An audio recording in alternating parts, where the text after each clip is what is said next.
This young woman telling the local 4 defenders she wants everyone in the downriver communities to be on high alert. Here's exactly why. Tuesday morning, she left for work. A few minutes later, she gets an alert on her Ring camera. She looks at her phone and she sees a man standing in her home. He takes her TV, her headphones, and who she considers to be her baby. It was a traffic stop in Pontiac. Oakland County Sheriff's deputies taking a man to jail. The defenders have video from inside the jail where the man is clearly in distress. He later died at the hospital. This hoist right here had that white one on it. Tim Evans is finding. Then there's 4 Fieros in the back parking lot. His Fieros. These were all locked down. The flood took them all up. Pontiac Fieros. That was about $7,000. A famous Fiero collection. That was $10,000. Now scattered all over the village of Sanford. 13 Fieros were at his shop and museum called Fieros Forever. It's a Fiero fix-up place. We love the Fiero. But late Tuesday, the Tittabawassee River began to rise, neighbors jumping in to help Tim move his cars. We had them all up on Main Street out of the water when we left town.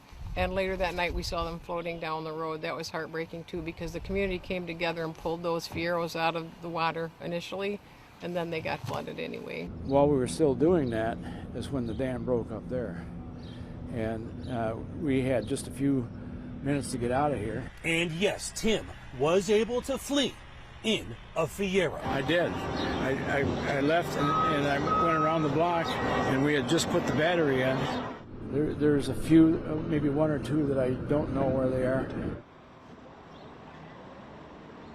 Detroit Police Department is no longer a lawful assembly. They gonna start hurting our people. We got it. Yeah, I got this. A 16-year-old filled with emotion but showing restraint. Helping defuse a tense standoff between protesters and Detroit police. Leadership from a team in the face of boiling anger. And when it all ended peacefully, that team got a call of thanks from Detroit Mayor Mike Duggan. All right, thank you. If there's ever a problem, you call me directly, but you're terrific. Thank you. I appreciate everything. His name is Stephen Perez from Southwest Detroit. Sitting down with local 4 defenders today, he revealed last night was the first time he's ever been to a protest. So the fact that I can go in the middle of Michigan and 3rd, in front of everybody, put my hands up, get on my knees, say Black Lives Matter, the fact that I can do that and it can make a change is just, it's dramatic and it's a step. I'm like, I have to fix this somehow. Stephen Perez fixed it by getting on his knees, using his voice, and pleading for people to go home. Everybody needs to go home. Don't come to this city if you're gonna start, excuse my language, but start anything, because that's unfair to the people who stay here. They still get to go home and kick back. We don't. I want to do that. You know, I'm a kid. I want to let out my anger like that, but I can't necessarily. So the best way we can do that is let your anger subside by seeing the actual progression of the city, of yourself, of everyone. I got this.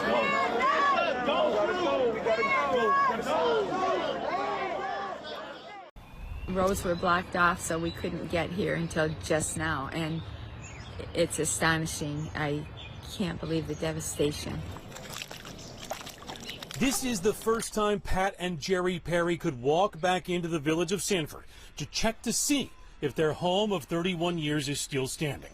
What they saw when they looked around a flooded corner brought Pat to tears. Damage, we don't expect it to be gone. It's something that you can't even fathom.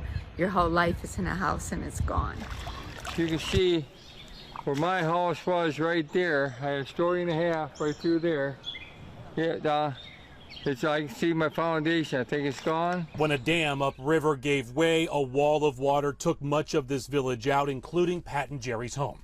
The destruction here is simply breathtaking. I'm thankful that everyone is safe.